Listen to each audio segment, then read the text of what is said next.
Hello, everybody. Welcome back to Radio Entrepreneurs. Again, my name is JDavis, and you haven't seen me for a couple of weeks. And I want to thank Jonathan Friedman for stepping in and representing the show in such good terms, and Jillian King, our producer, for keeping the buses and trains rolling.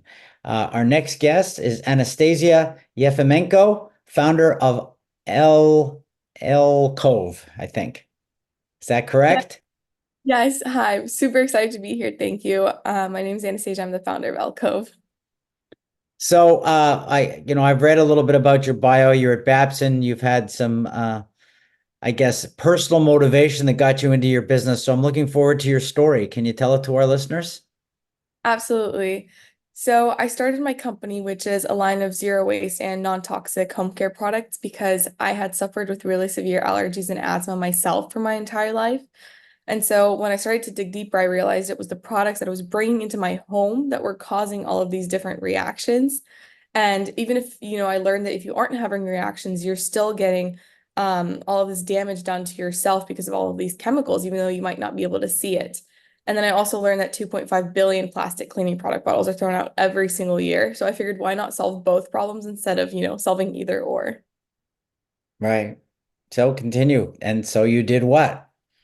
Definitely, yeah. So I was 18. I went into Babson College, and I knew that it was the perfect place for me to start my company. So I started working with a chemist for over a year to just develop our formulation originally.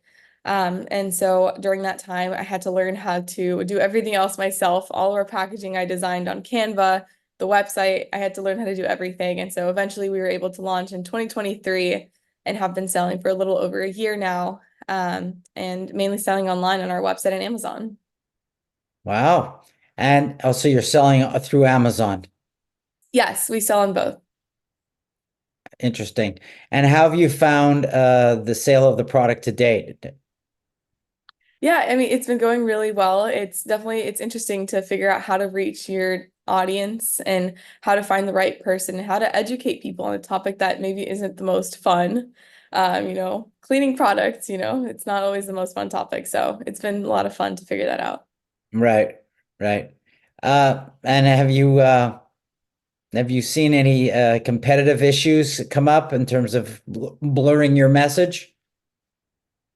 Yeah, I mean, it's mainly just about staying true to our company values. There's a lot of other companies that are doing their own thing, but where we're really honing is that we're targeting both issues of both sustainability and non-toxicity. And our products actually work because we worked with our chemist to have 2 to 3 times as many active ingredients than other like tablet refill options out there. Interesting. So do you have a history of being an entrepreneur, or did you learn it all, in school? I mean, I think a little bit of a history. I don't know if you'd count it. So I started my first business in elementary school selling those rubber band bracelets. So I'd make those, sell them at school until that got shut down. And then in middle school, I started my own lip balm brand. I actually have it right here with me. It's my first ever lip balm that I sold. It's hard to see, but Oh, well. so definitely always loved making products and seeing how people reacted to them and made them happy. So always been kind of in the consumer packaged goods business. Interesting. And you say we. Who's the we now? I'm sure there is a big support team that you've developed. It's actually just me and my co-founder, who's my COO. So I do everything related to the business development, marketing, everything else, and she handles all the operations because we manufacture everything ourselves in Texas, where I'm originally from. Interesting. Are you back in Texas or are you still in Massachusetts? I'm in Massachusetts now. I'm doing Babson College's summer venture program. It's an accelerator for their students. So really getting this business so I can take it full time after I graduate. Interesting. Interesting. And has that been helpful for you? Definitely. I think it's amazing to do any programs that kind of, teach you and guide you and also introduce you to mentors that can really help you in specific areas that you might not be an expert at. Right. Interesting. So what's next for you? We're in the process of launching into retail stores, which is really, really exciting.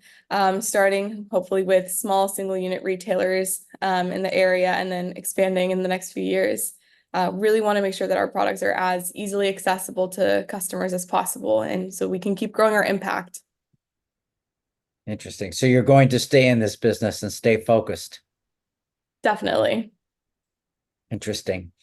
Well, can you give us a thought of what are some of the different products you're going to be working on? Yeah, so honestly, anything related to home care, anything you bring into your home, we can pretty much make into a refillable and sustainable option.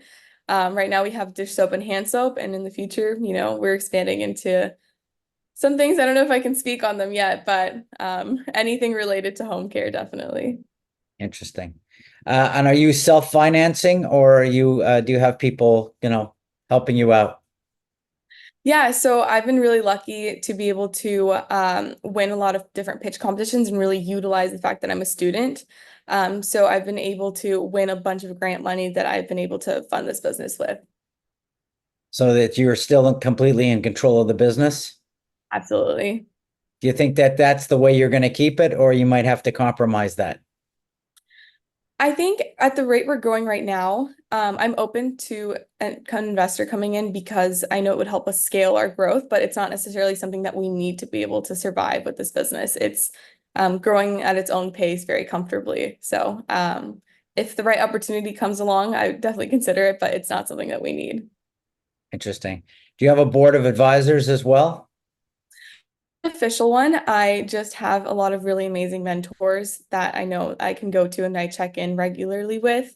I have a newsletter I send out once a month to a lot of people that have really been impactful to my journey that I'm so grateful for. And they continue to be so helpful there. Just a check-in point. If I need anything, a lot of people will reach out and help. So an official one, I guess. It's all very exciting. Uh, your family, how do they feel about all of this? Yeah, they're very supportive. I come from a family of entrepreneurs myself. My parents immigrated to America and they were able to start their own businesses. So it's definitely something that I grew up around. So they've been very supportive of the journey. Very nice. We've been speaking with Anastacia Yefimenko, founder of Enclove, and personal tragedy leads to something positive in your life. If somebody is wanting to learn more about the company, get in contact with you, support you, ask questions, how would they find you? Definitely. You can reach out on our website. It's elcove.co. That's C-O. All of the contact information is there as well. Thank you so much. Well, it's great to have you on the show today. We hope you come back to Radio Entrepreneurs. I think we'd love to track you and be able to show our listeners how you progressed through time and dealt with different uh, things that happen to entrepreneurs. So thank you for being on the show today. We look forward to seeing you again. Thank you so much for having me. It's been really great. Great. Remind everyone, this is Radio Entrepreneurs.